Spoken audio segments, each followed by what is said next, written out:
লালমনিরহাটের হাতীবান্ধা উপজেলার ভেলাগুড়ি ইউনিয়নের যুব সমাজের উদ্যোগে আয়োজিত তোলপাড় নামে একটি সাংস্কৃতিক অনুষ্ঠানে সরকারি পোশাক পরে নৃত্য করেছেন জগদীশ চন্দ্র নামে এক গ্রাম পুলিশ সদস্য। ওই নৃত্যের ভিডিও পরে তিনি নিজের ফেসবুক আইডিতে পোস্ট করলে তা সামাজিক যোগাযোগ মাধ্যমে ছড়িয়ে পড়ে এবং ব্যাপক আলোচনা সমালোচনারও জন্ম দেয়। ভাইরাল হওয়া ভিডিওটিতে দেখা যায় মঞ্চে সরকারি পোশাক পরে নাচ পরিবেশন করছেন ওই গ্রাম পুলিশ সদস্য। অনুষ্ঠানে উপস্থিত দর্শকদের উৎসাহ উদ্দীপনার মধ্যেই তিনি নৃত্য অংশ নেন। পরে ভিডিওটি সামাজিক যোগাযোগ মাধ্যমে ছড়িয়ে পড়লে বিষয়টি নিয়ে নেটিজনদের মধ্যে মিশ্র প্রতিক্রিয়া দেখা দেয়। অনেকেই মন্তব্য করছেন সরকারি পোশাক রাষ্ট্রের মর্যাদা ও দায়িত্বের প্রতীক, এমন পোশাক পরে বিনোদনমূলক অনুষ্ঠানে নৃত্য করা সমীচীন নয়, এতে সরকারি পোশাকের সম্মান ক্ষুণ্ণ হয়েছে বলে দাবি করেন তারা। কেউ কেউ সংশ্লিষ্ট ব্যক্তির বিরুদ্ধে ব্যবস্থা নেওয়ারও দাবি জানান।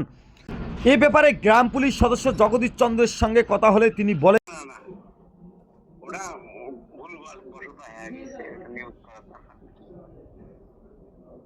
তো যাই হোক ভাই, আমরা আসলে ওই জন্যই কল দিয়েছিলাম যে আপনার মন্তব্য নেওয়ার জন্য, যে আপনি একজন গ্রাম পুলিশ হয়ে আপনি যেখানে সরকারি পোশাক পরে আপনি কিভাবে এতগুলা মানুষের সামনে ডান্স করলেন?